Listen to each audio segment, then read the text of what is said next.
Hello, and thanks for tuning in because in this episode, we are going to be going over the top 8 things that I have learned as a skate shop owner. Now, really quickly, I just want to briefly introduce myself for those who may not know me. I am Brett, the creator of Start Your Skate Business, a educational resource for us skateboard entrepreneurs.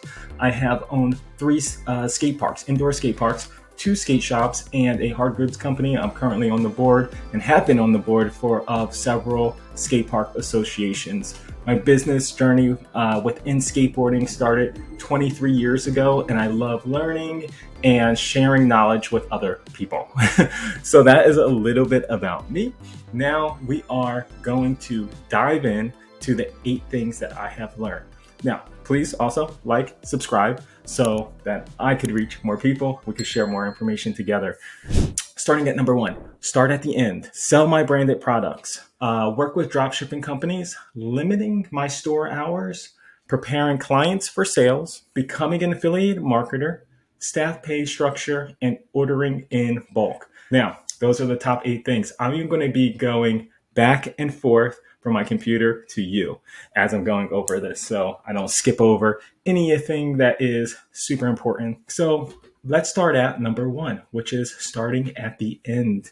A lot of times when people get into opening a skateboard business, especially a skate shop or a skate park, we are super passionate about skateboarding and we want to share our passion with others. We want to be involved with the community, and we don't really think about the exit, the end product of what we're doing. You know, we're just so excited to help out. We don't really care so much about how our business is going to end. We don't think of that sort. We don't think about what our business can provide. However, I want you to know, and you may even be there right now, because I was, where you are just so stressed out because you are working constantly. And it starts feeling like your business owns you because you're constantly in it. It may feel like your staff owns you because you're constantly working for them. It's overwhelming, and it can turn into something that you truly love in the beginning to something that you may resent.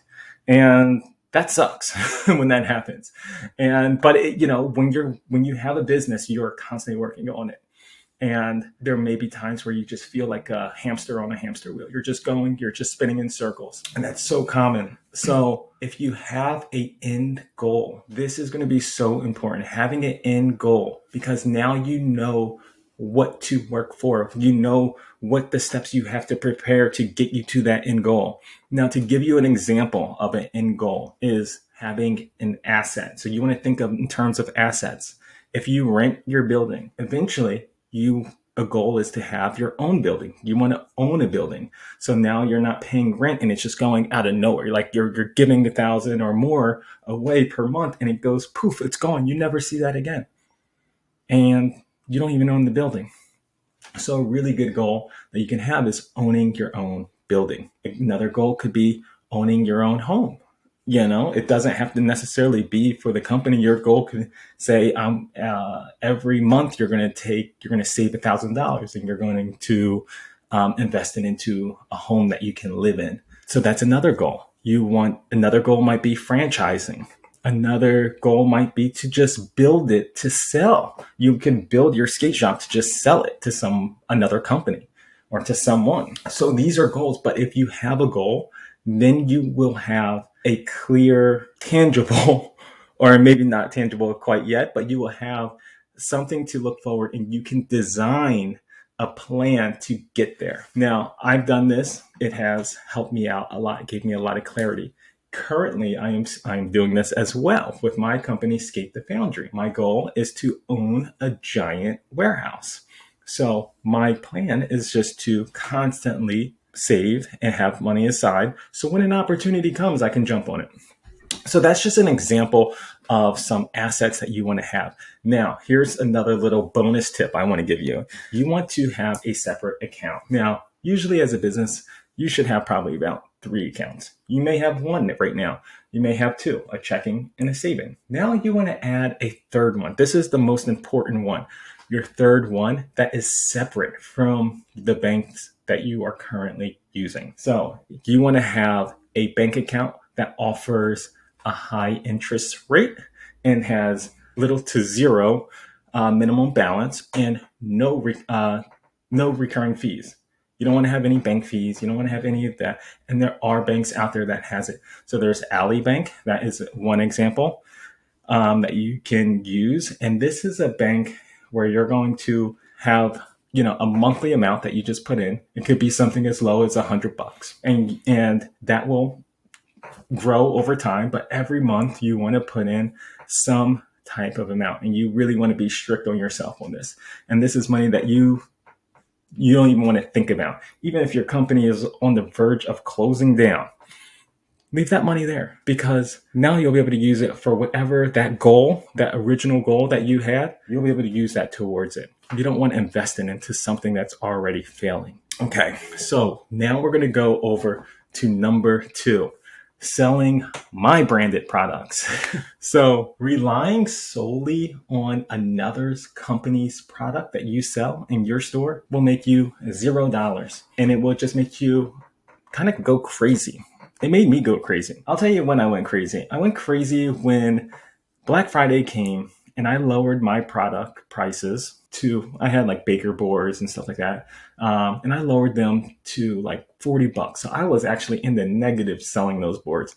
And somehow that manufacturer, that distributor, Baker's an example. This isn't not saying the real distributor. Somehow that distributor even went lower. They went to like $30. And I'm thinking to myself, how in the world am I going to compete against the same distributor that sold me the board? Like, how am I going to, and then they're like undercutting me in the skate shop, and we're all supposed to be supporting each other. Now, I'm not talking negative against any distributor that does this. This is just the way the world works for any company or any field or whatever you're into, because I mean, business is business. And we got into this, and that's how it happens sometimes. I don't really know what else to say about that. But anyway, what I'm saying is, what I'm getting to is that if you have your own product, you are in control. Your margins are a lot higher. You increase your margins by so much. So, and I don't want you to just think solely of your products as being like decks or t-shirts, because I'll get into that later when we talk about drop shipping. But you want to think of other products that are maybe unique to your store. It could be like coffee mugs or water bottles, just small, simple things. It doesn't really have to be anything too crazy. Decks are good, but wheels, there's other parts of the skateboard that you can sell, that you can receive and get from from manufacturers, both here in the United States and in China. And they can increase your margins by so much. So this is something that I wish I knew going into having a skate shop, instead of relying solely on so many other companies where the profit margins are very little. I could focus mostly on my products. And if you have a product that you're selling, of course, you're going to have to build up a brand, and you really just start local. Your local community, the people that support you, you support them, have them buying your products. So the number 3, we're going to go now into drop shipping. All right. How fun is this? So this is something else I wish I knew. So I'm going to use drop shipping. I'm going to use the example of apparel. So in the past, I would buy, say, coming towards holiday season. Let's use Halloween, for example. I would buy some Halloween themed t-shirts with my logo on it, Skate the Foundry. And, I'll sell those, but there was always some leftover at the very end. There was always just, random sizes that no one buys, kid sizes or some super big size. And just like once the season's over, no one's really buying them. So I would have to discount them or hold them for a whole nother year to resell them. And it sucked. So really, you can look into drop shipping companies, and there are so many. There's probably some local drop shipping companies that you can go to that are probably within driving distance of wherever your location's at. You just have to do a quick Google search, and some will pop up. Now, with drop shipping, the drop shipping companies, they can create a store for your company. Give you an example for Skate the Foundry. I could create a store with different logos and different designs that the dropshipping company can have. They could even create some cool designs with their graphic artists that they have. And what they do is they provide a store for a certain amount of time, and then you can give access to the store to all your clients.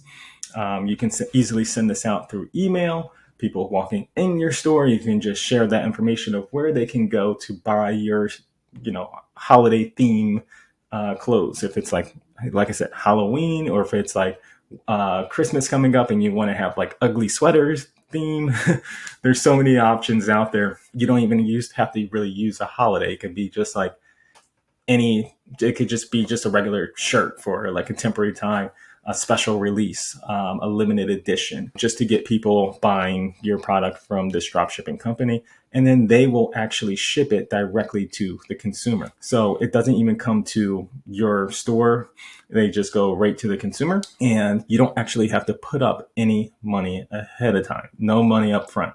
You can pay at the very end, or really, I don't even think you don't even have to pay with most dropshipping companies, because what happens is that they just take a percentage right out from the sale that they receive. So that's one good thing. They can make it packaged so it looks like it's coming directly from you. So that is one really cool thing about dropshipping. All right, so now we are going down the list to number 4.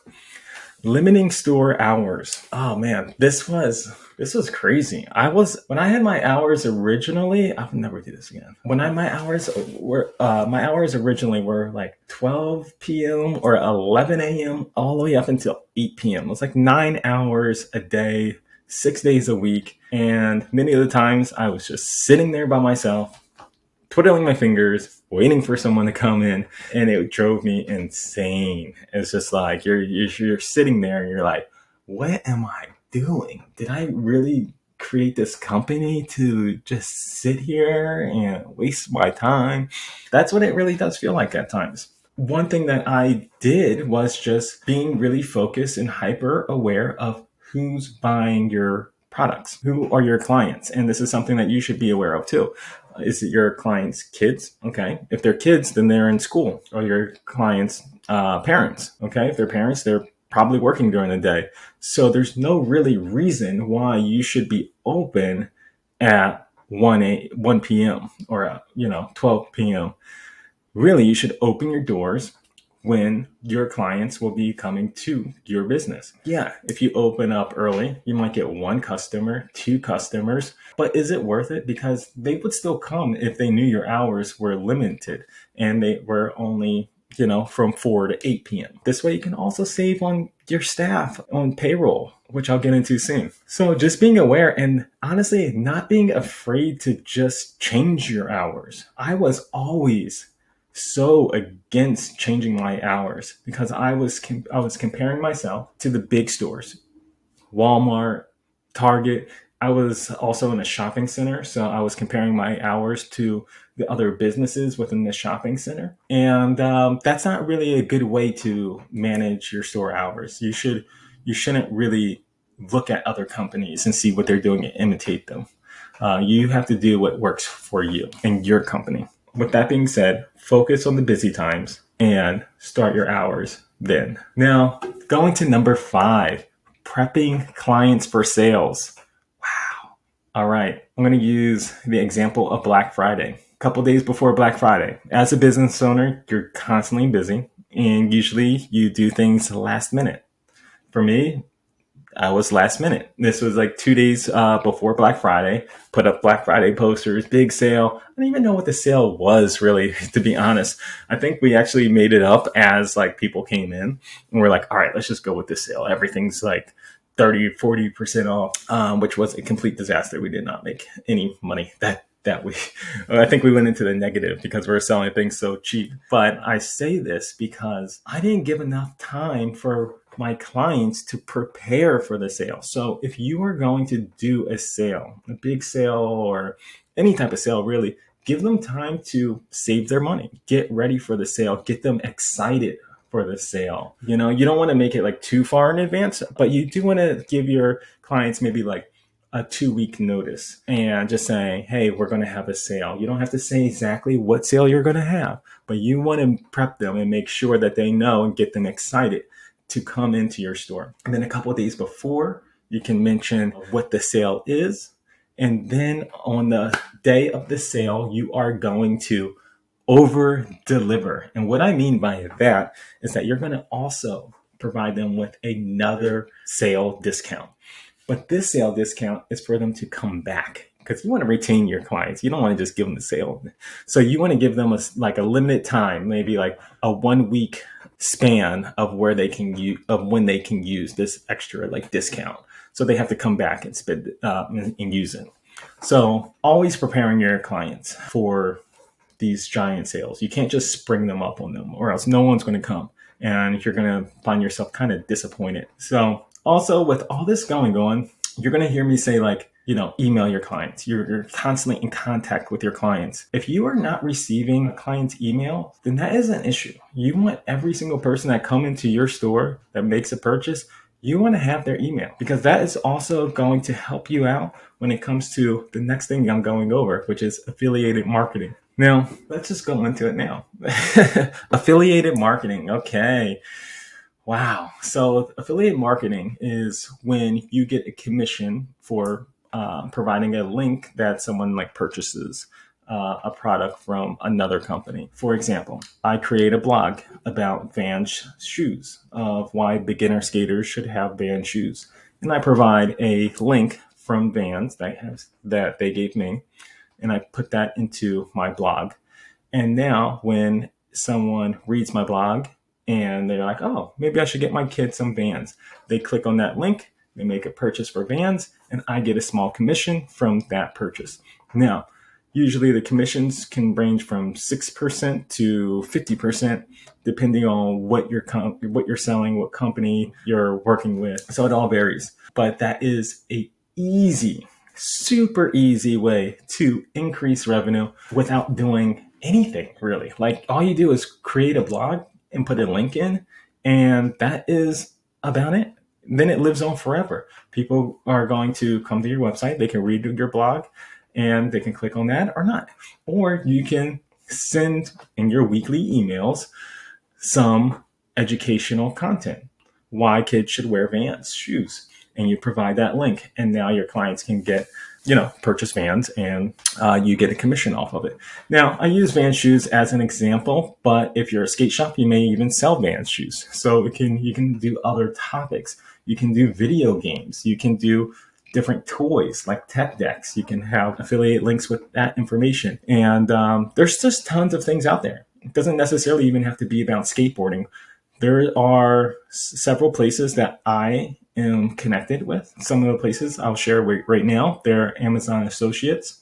You get 6% of any sale. But the really cool thing is you get 6% of whatever is in that customer's shopping cart. So if they buy a tech deck and a refrigerator, you get 6% sale of that refrigerator. So that's pretty cool. So Amazon associates, then you have share a sale, and you have reversion. And those companies you do have to apply to actually be an affiliate, but you can start selling different products that they work with. And there's other skate companies that work with them as well. I think Vans works with reversion, 888 and 187 works with reversion, I believe, or share a sale, one of them. But yeah, you'll be surprised what skate companies are all provide affiliate links. So this is something that you should look into, and it can help out your company. All right. So in addition to, no, it's not really an addition. We're just going to the next one. Number 7, staff pay structure. This was hard for me. I'm not going to lie. Figuring out your pay structure of how you pay staff, because everything's changing. You're going to have to increase wages. You have to worry about, there's just so many things that go into it, and it's very stressful, and it's a very touchy subject. It's hard to talk to your staff about pay or changing their pay. It's just no one likes it, because obviously your staff wants more, and most of the time you can't afford more, but you want to keep them. And sometimes you can put yourself in a really bad situation by overpaying. And then there's no room for growth. There's no room to raise because you paid them the most possible you could pay them. So you can't even add, there's no bonuses, there's no nothing on top of it. So here's a great way that I have learned to help you out with payroll or pay structure for your staff. You can offer commission and bonuses. Now, most POS systems do offer these services. And if you're not sure, you should definitely do your research and call them, make sure if you're using Squarespace or any other places to make sure that they have commissions for your staff. So some of the higher ticket items, you can offer a higher commission deal, similar to you as an affiliate marketer. You can have your staff almost kind of like, they're your salespeople. This is also going to provide them an incentive to want to sell. You'll be surprised of what your staff would do by them knowing that they're going to get a commission. They may move different store furniture around. They may move different products around so people can purchase them more. It's easier for your clients to come in, touch them, and feel the products. And it's just, you'll be surprised of what they will do when they know that they are going to get a higher commission off of certain products. Now, you can make it simple and just say commission on decks. You can, X commission on wheels, or you can just do really high ticket items if you sell, rails or something, or flat bars, I should say, or ramps. You can have a commission on those because they're a little bit harder to sell, and you really do have to put in some work to sell those items. So those are some things that you can keep in mind, because now if you offer those commissions, now you don't have to pay so much on the hourly rate. And it's a lot easier, especially onboarding and hiring someone, to offer them a little bit lower than you usually would, but they do have the potential, depending on how much work they put in, to increase their own wage. And that's something that you really want to do. You want to reward hard-working staff.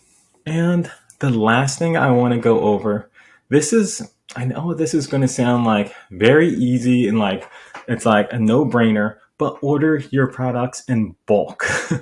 I can't really stress this enough. When I started out, I was ordering like 4 complete, 3 decks. I wasn't sure what was going to sell, what wasn't. So I wasn't ordering a ton of things, and the shipping was killing me. And at that time, it was really just myself working in the skate shop. So I didn't really have, people overlooking the margins of how much we're making and things of that sort, because I would sell a board for, $70, but I would buy it for $50. And, the POS system that you use takes a certain percentage. The credit card fees take another certain percentage. And now you're probably down to, a profit margin of $10. And, you have your staff, you have the electric bill, you have the rent coming up. You're not making nothing. You're actually in the hole. You're in negative. So you want to look for deals. And there are deals. You just have to talk to the distributors that you work with. So really take advantage of those baker dozens. And a baker dozen is usually when you order 12 skateboards or 12 decks, you get 1 free. Sometimes you can get 2 free. There's some distributors that does too. You also want to look for free shipping. So if you spend, $1,000 on, merchandise, you want to make sure that you can get that free shipping. Always look for discounts, always look for sales, only order products if you can get those things. If you can't get them, If you can't get them with a discount or a sale or a free shipping, then you got to be creative and look for other ways. Sometimes you just have to. And also one other thing I just want to mention is that don't order one product for one client. If they come in and they want, the Vans, I shouldn't say Vans is a bad example. If they want, the DGK board that is like a yellow background and you only have the one with a white background, don't order it. Just have them order it. You're going to lose money. And, so a lot of clients will say like, I want to support local business, but with you ordering that one product for them, that is not helping you out. So really just bite the bullet and don't order one product. So that is my 8. Wow. That's, yeah, that's 8 things that I've learned by owning a skate shop. Wow. So if you like this video, please like and subscribe. You can see I'm wearing my Skate Park at Tampa shirt because Tampa Pro was just the other day. And Tampa Pro is in, or no, I'm sorry, Skate Park at Tampa is in awesome skate park. It's one of my favorite skate parks. If you haven't been there, you need to just go. If you're like if you own a skate park or a skate shop, it's inspiring to be there, to say the least. That place has it going on. So again, please like, subscribe so we can reach more people. Check out my website, Start Your Skate Business, and also join our Facebook group by searching Start Your Skate Business and join in, where you can connect with other skate entrepreneurs, and let's just share information so we can grow together. And these Amazons and Walmarts and Targets are not going to be taking over the skate shops. We have to keep it going. So that is it. Thanks for watching. See you guys later. Oh, leave a comment. Leave a comment. Tell me what you like. Tell me if this was good. Was this helpful? And then also leave a comment and tell me what else you would like to know more of. Thanks. Peace.